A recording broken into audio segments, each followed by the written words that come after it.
पंडित जवाहरलाल नेहरू। तो आज हम पंडित जवाहरलाल नेहरू जी के बारे में जानेंगे कि वो कैसे थे, तो उनकी जीवनी। Do click subscribe button. Press bell icon. Pandit Jawaharlal Nehru स्वतंत्र भारत के प्रथम प्रधानमंत्री थे। यानी कि जब हमारा देश स्वतंत्र हुआ उसके बाद जो सबसे पहले प्रधानमंत्री बने वो कौन थे? पंडित जवाहरलाल नेहरू। इन्हें इस पद पर आने का अवसर 14 अगस्त 1947 की रात्रि के 12 बजे के बाद मिला। उस समय रामेश्वरी नेहरू जैसी समाज सेविकाओं ने पंडित जवाहरलाल नेहरू के मस्तक पर अपने कोमल हाथों से तिलक लगाया था और नेहरू जी ने भारत मां को झुककर नमस्कार करते हुए साथ साथ राष्ट्र सेवा की शपथ उठाई थी। पंडित जवाहरलाल नेहरू का जन्म 14 नवंबर 1899 को हुआ। इनके पिता मोतीलाल तथा माता स्वरूप रानी की प्रथम संतान थे। इन्हें बहुत अधिक लाड प्यार से पाले जाने के कारण किसी भी प्राइमरी स्कूल में ना भेजकर घर पर ही अंग्रेजी शिक्षकों द्वारा शिक्षा दी गई। बाल्यावस्था में ही एक अध्यापक द्वारा बताए जाने पर श्रीमती एनी बेसेंट की धार्मिक मनोवृत्ति का प्रभाव नेहरू जी पर पड़ गया था। स्कूली शिक्षा तक पढ़ाई समाप्त कर आपको इंग्लैंड भेज दिया गया। जब आप इंग्लैंड गए उससे पहले आपकी 2 बहनों का जन्म हो चुका था, विजयलक्ष्मी और कृष्णा। इंग्लैंड जाकर हैरो स्कूल तथा बाद में कैम्ब्रिज यूनिवर्सिटी में पढ़ते रहे। इंग्लैंड से बीएससी तथा बैरिस्ट्री की परीक्षा उत्तीर्ण कर आप भारत लौटे। इंग्लैंड से आने के बाद आपका स्वभाव बदल गया था। पिता के बहुत चाहने पर भी आप उनकी तरह वकील ना बन सके। जिन्होंने अभी तक सब्सक्राइब नहीं किया वो सब्सक्राइब और लाइक जरूर कर लें और घंटी का बटन दबाना ना भूलें, क्योंकि आपको इस टाइप के और भी ऐसे जीवनियां और कई तरह का सामान आपको मिलता रहेगा। इसलिए आप सब्सक्राइब और लाइक जरूर कर लें और घंटी भी जरूर दबा दें।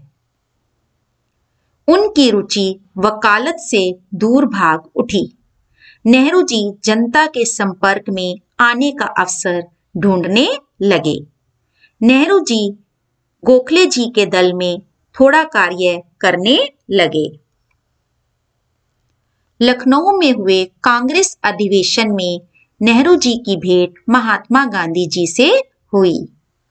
तभी से आप कांग्रेस में सम्मिलित हो गए। सबसे पहले आपने असहयोग आंदोलन में जेल की यात्रा की। इसी समय में आपका विवाह कमला से हुआ। पंडित जी के एक संतान हुई जो भारत की प्रधानमंत्री भी बनी। 1929 में लाहौर कांग्रेस अधिवेशन में नेहरू जी कांग्रेस के प्रधान बने और उसी 26 जनवरी की रात्रि के 1 बजे आपने रावी नदी के किनारे अपने देश को पूर्ण स्वतंत्रता दिलाने का जय घोष किया और तभी से हर वर्ष इसे मनाया जाने लगा था। अब वही दिन गणतंत्र दिवस मनाया जाता है, क्योंकि भारत का गणतंत्र रूप 26 जनवरी 1950 को घोषित हुआ था। इसके पश्चात आपने चीन आदि देशों का दौरा किया तथा देश की समस्याओं को विदेशों की जनता के सामने रखा और देश को आजादी दिलाने के लिए आगे बढ़ते रहे। 1942 के भारत छोड़ो आंदोलन के समय आप गांधी जी सहित बंबई में पकड़े गए। 1945 तक अहमदाबाद के दुर्ग में बंद रहे। दुर्ग से बाहर निकलते ही 15 अक्टूबर 1945 को लाहौर के कपूरथला हाउस में आपने भारत छोड़ो आंदोलन का सारा उत्तरदायित्व अपने ऊपर ले लिया। इधर द्वितीय महायुद्ध समाप्त हो चुका था और लॉर्ड माउंटबेटन के वायसराय बनने के बाद देश का विभाजन हो गया और स्वतंत्र भारत के प्रधानमंत्री पद को पंडित जवाहरलाल नेहरू ने संभाला और मृत्यु पर्यंत तक आप उसी पद पर विराजमान रहे। जिन्होंने अभी तक भी सब्सक्राइब नहीं किया वो सब्सक्राइब और लाइक जरूर कर लें और घंटी का बटन दबाना ना भूलें। स्वतंत्रता प्राप्ति के पश्चात आप कई बार इंग्लैंड गए।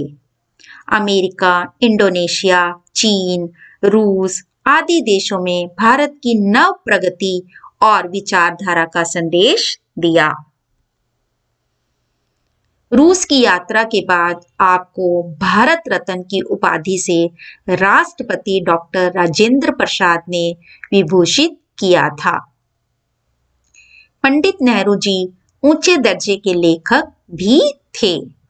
आपकी पुस्तकों में विश्व इतिहास की झलक, पिता के पत्र, पुत्री के नाम हैं।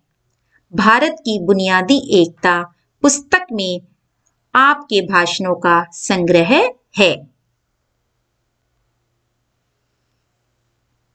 1962 में चीन से हमारा भीषण सीमा संघर्ष छिड़ गया। पंडित जी को चीनियों के आक्रमण से हार्दिक आघात लगा। वे तभी से अस्वस्थ रहने लगे थे। दोपहर के 2 बजे 27 मई 1964 को नेहरू जी का देहांत हो गया।